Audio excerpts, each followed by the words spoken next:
Okay, so it's the next day. I'm at my storage, and of course we're just getting the low mile engine out. And here it is in all its glory, 18,887 original miles. It's getting rebuilt. So yeah, I'm gonna keep all the shit that's with it. I'll probably test those injectors. I don't doubt they're good, but you never know. So have those tested and make sure they're all good. Of course, I'm going to keep the 2 OMPs. Also, those of you who don't know, yes, the Series 2 has 2 individual OMPs for each housing. And each OMP manages the 3 that go in, 3 injectors that go in each housing. Look right in here. Got 1, got 2, and 3. That's what makes these motors better. Oh, on top of that, the oil pressure and stuff like that. But yeah, so gonna get this out of here and get it back to my house, and then I'm gonna start tearing it down to refresh it. Okay, so that was a bit of a process, but we made it, got the engine here, and surprisingly I was able to get it into the garage with RX-8 in here. Bit of a tight squeeze, but made it work. But yeah, anyway, I can retain these harnesses because of course they're in a lot better shape than the ones that are in this car. You know, less than 19,000 miles versus 161,000 or whatever. Just gonna clean up all the grounds and clean out everything I can. Just make it nice and pretty. Might paint it too, I don't know. We'll see. See, did I ever break this loose? No. So I guess I'll just pop a auto counterweight on the back, pop my other lightweight flywheel on, and then break this front bolt loose. And I think that's all I'm gonna do for today with this engine. But yeah, probably in the next week or two, within the next week I'll have it pulled apart, and then in the next week or two I'll have it refreshed and back together and stuff and ready to pop in the car. So that's my plan for now and stuff. Also did grab my other oil coolers and lines. These oil coolers are in much better shape than the ones that are in the car, and the lines are starting to show signs of failing and stuff. So I'm probably, is it supposed to be bent like that? Yeah, I think so. Probably gonna modify these lines or make new ones out of braided hose and stuff. Do I have braided hose? Yeah, this shit. That way I don't have to worry about stuff or whatever, even though these are perfectly good. But yeah, these will be good to reference for making new lines and stuff. It'll also be fun trying to find these fittings or reuse them or something.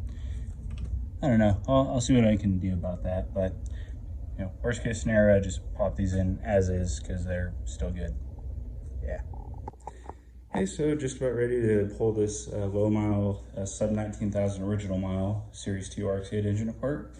And not because there's anything wrong with it. I could pop this in my car as is and probably be just fine. The only issue is that according to the Carfax, the car that it was in when it was totaled had happened in 2011, and this engine has been sitting pretty much idle since 2011. It's 2020 now, so roughly 9 years. And let's see, the only thing that's really been done with it since then is spinning it by hand a few times just to hear compression noises, and also doing a compression test, which actually showed pretty decent results. However, because it's been sitting idle for so long, my biggest concern is spring fatigue. And what that means is the apex seal spring specifically sitting in one position for that extended period of time. Some of them are compressed all the way down, some of them are midway, and then some of them are extended all the way out. I don't want to risk long-term issues because of that. So turning it down to replace those. Also all the other springs except for the oil control ring springs. Yeah, it's kind of a tongue twister. Let's see, the other thing I wanted to check side seal length. The side seals are perfectly fine. I mean, less than 19,000 original miles, they're more than usable. But what my concern is that how Mazda does it. Let's see. So on the face of each rotor, I believe these are numbered. Can you see any? Yeah, so like right there. Let's see, I'm pretty sure that's what Mazda goes off of. Just a little number code or a letter code. And what they do is they take a side sill that's pre-cut to a specific length according to whatever that number or letter is, and they just pop it in. I don't think they actually check with the filler gauge, but I just want to make sure that all the side sills are to the exact length. That way, if they're all cut to the exact same length to spec, then compression will be more consistent across each face. So enough talking, let's go ahead and get tearing this down.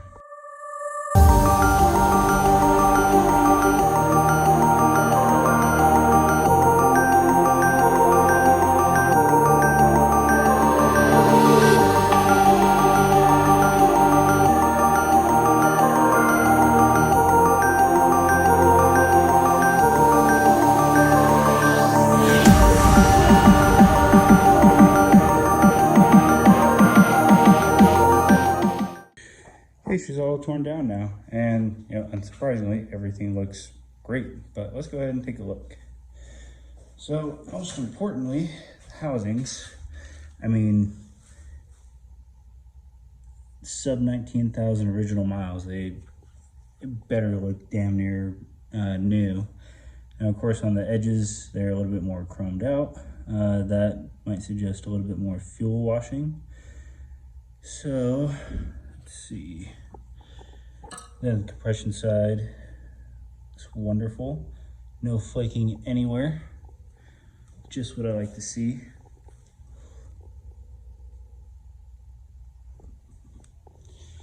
See the faces of the irons. Virtually no step wear whatsoever.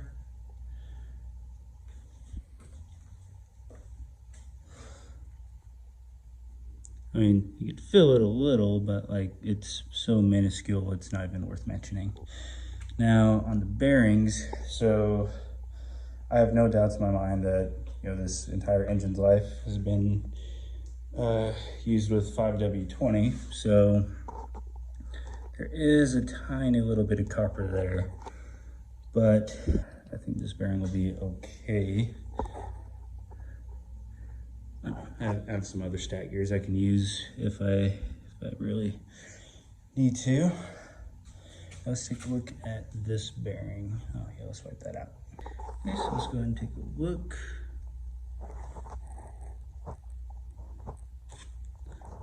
Yeah, looks good. Let's see. Was that orange dot? Red dot? Or burnt yellow dot? I mean, these should be the exact same bearings found in the FD, so that would be yellow dot, but I don't know, looks kind of red. Yeah, this bearing looks good. The front just shows a tiny little bit of copper. So maybe I will just take that other stat gear and just pop it on, or the front one. Everything else looks pretty good. There is a good amount of carbon on the face of the rotors, but that should come off pretty easily. Oh yeah, let's go ahead and check the bearings of the rotors.